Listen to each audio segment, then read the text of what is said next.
Lorsque ma société rencontre des difficultés, je dois envisager l'ouverture d'une procédure collective lorsqu'elle n'est plus en mesure de faire face à son passif exigible avec son actif disponible, c'est-à-dire lorsqu'elle est en fait dans l'incapacité de payer ses créances échues avec sa trésorerie disponible.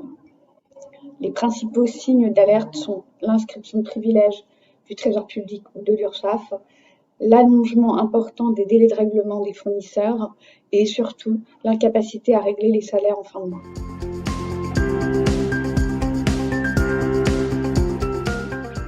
La première étape est de se tourner vers le greffe du tribunal de commerce auquel la société est immatriculée. On peut trouver le formulaire de déclaration de cessation des paiements sur le site d'Infogreffe.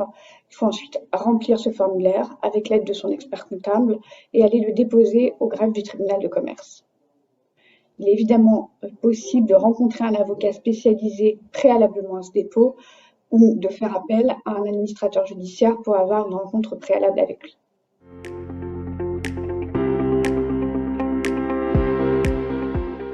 Les différentes étapes sont les suivantes. Dans un premier temps, lors du dépôt de la déclaration de cessation des paiements, le greffe vous remettra une convocation pour une audience.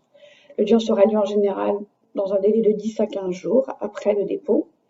Lors de cette audience, le tribunal est composé de 3 juges. Est également présent le procureur de la République et un greffier. Vous expliquerez à l'occasion de cette audience les difficultés que rencontre l'entreprise. Et un petit conseil, préparez bien cette audience et notamment travaillez bien sur votre bilan parce que vous pouvez avoir des questions assez précises des juges sur tel ou tel poste du bilan.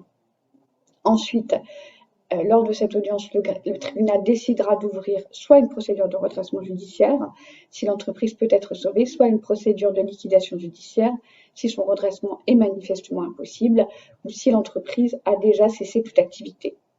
Le tribunal nommera aussi un mandataire judiciaire, qu'on appelle parfois un liquidateur lorsque c'est une liquidation, et si l'entreprise est d'une certaine taille et que c'est un redressement qui est envisagé, il nommera également un administrateur judiciaire. Dans tous les cas, vous serez convoqué chez l'administrateur ou chez le mandataire judiciaire dans les jours qui suivent l'ouverture et c'est ensuite lui qui vous expliquera et qui vous accompagnera dans toute cette procédure qui dure en général de 3 à 6 mois.